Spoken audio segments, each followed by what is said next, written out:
I just want to start off by saying, if you want an answer at the end, prepare to be disappointed. There just isn't one. I was an intern at Nickelodeon Studios for a year in 2005 for my degree in animation. It wasn't paid, of course. Most internships aren't, but it did have some perks beyond education. To adults it might not seem like a big one, but most kids at the time would go crazy over it.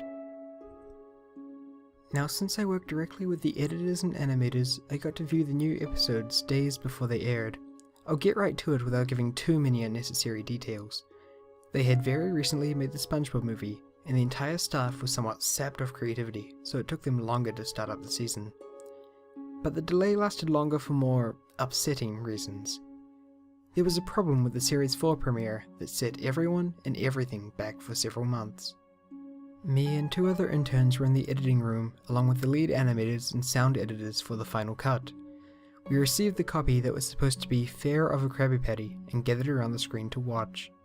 Now, given that it isn't final yet, animators often put up a mock title card, sort of an inside joke for us, with phony, oftentimes lewd titles such as How Sex Doesn't Work instead of Rockabye Bivalve when SpongeBob and Patrick adopt a sea scallop.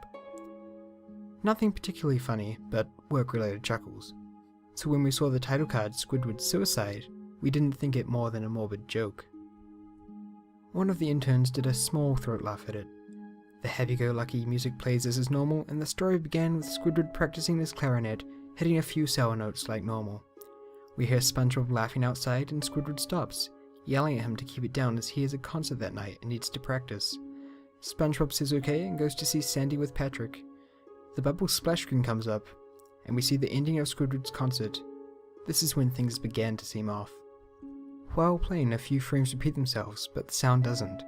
At this point, the sound is synced up with the animation, so yes, that's not common.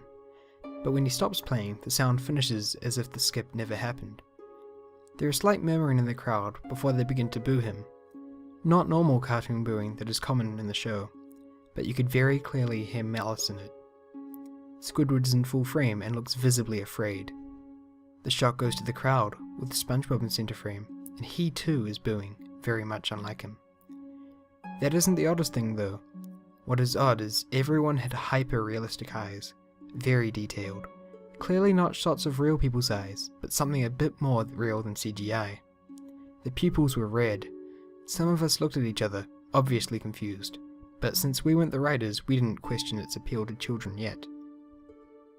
The shot goes to Squidward sitting on the edge of his bed, looking very forlorn. The view out of his porthole window is of a night sky, so it isn't very long after the concert. The unsettling part is at this point there is no sound. Literally no sound. Not even the feedback from the speakers in the room. It's as if the speakers were turned off, though their status showed them working perfectly. He just sat there, blinking in the silence for about 30 seconds, then he started to sob softly. He put his hands, tentacles, over his eyes and cried quietly for a full minute more. All the while a sound in the background very slowly growing from nothing to barely audible. It sounded like a slight breeze through a forest. The screen slowly begins to zoom in on his face. By slow I mean it's only noticeable if you look at shots 10 seconds apart side by side. His sobbing gets louder, more full of hurt and anger. The screen then twitches a bit, as if it twists in on itself for a split second, then back to normal. The wind through the tree sound gets slowly louder and more severe, as if a storm is brewing somewhere. The airy part is the sound, and Squidward's sobbing sounded real, as if the sound wasn't coming from the speakers, but as if the speakers were holes the sound was coming through from the other side. As good a sound as the studio likes to have, they don't purchase the equipment to be that good to produce sound of that quality. Below the sound of the wind and sobbing, very faint, something sounded like laughing. It came at odd intervals and never lasted more than a second, so you had a hard time pinning it. We watched the show twice, so pardon me if things sound too specific, but I've had time to think about them. After 30 seconds of this, the screen blurred and twitched violently, and something flashed over the screen, as if a single frame was replaced. The lead animation editor paused and rewound frame by frame. What we saw was horrible. It was a still photo of a dead child. He couldn't have been more than 6. The face was mangled and bloodied, one eye dangling over his upturned face. Popped. He was naked down to his underwear, his stomach crudely cut open and his entrails lying beside him. He was laying on some pavement that was probably a road. The most upsetting part was that there was a shadow of the photographer. There was no crime tape, no evidence tags or markers, and the angle was completely off for a shot designed to be evidence. It would seem the photographer was the person responsible for the child's death.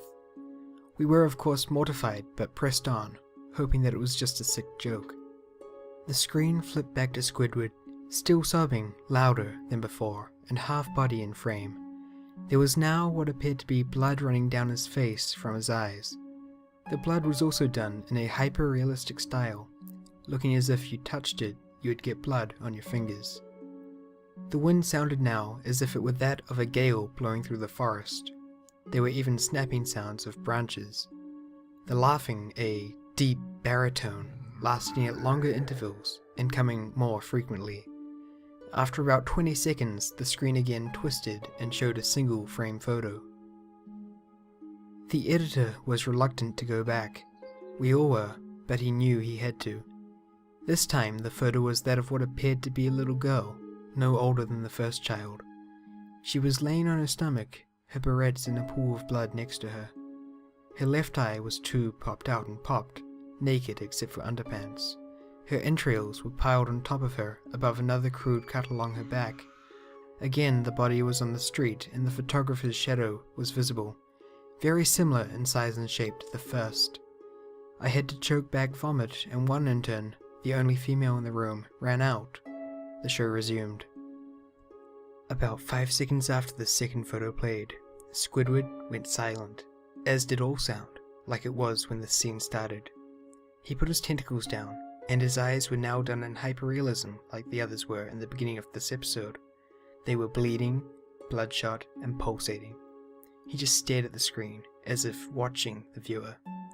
After about 10 seconds, he started sobbing, this time not covering his eyes. The sound was piercing and loud, and most fear-inducing of all, as his sobbing was mixed with screams. Tears and blood were dripping down his face at a heavy rate.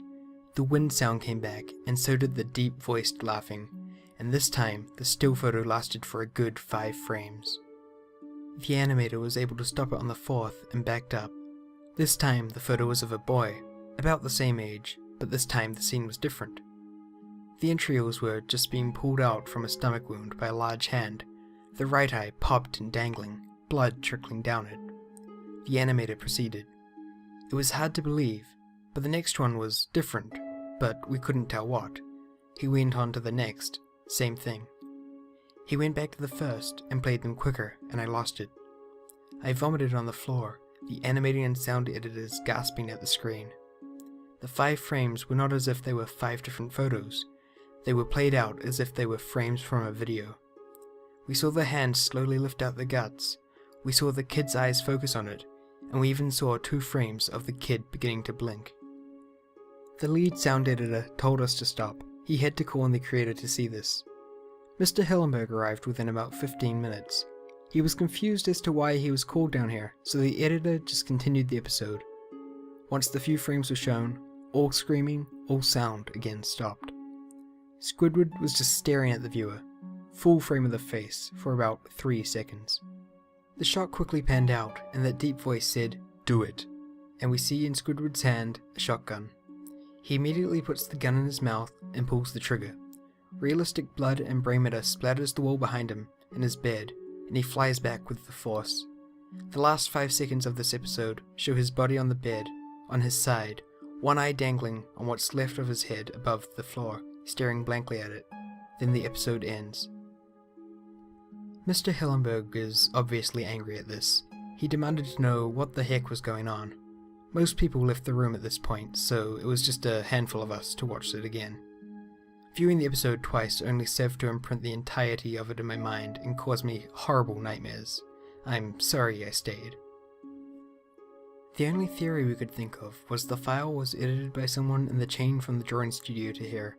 The CTO was called in to analyze when it happened. The analysis of the file did show it was edited over by new material. However, the timestamp of it was a mere 24 seconds before we began viewing it. All equipment involved was examined for foreign software and hardware, as well as glitches, as if the timestamp may have glitched and showed the wrong time, but everything checked out fine. We don't know what happened, and to this day, nobody does. There was an investigation due to the nature of the photos, but nothing came of it. No child scene was identified and no clues were gathered from the data involved, nor physical clues in the photos. I never believed in unexplainable phenomena before, but now that I have had something happen and can't prove anything about it beyond anecdotal evidence, I think twice about things.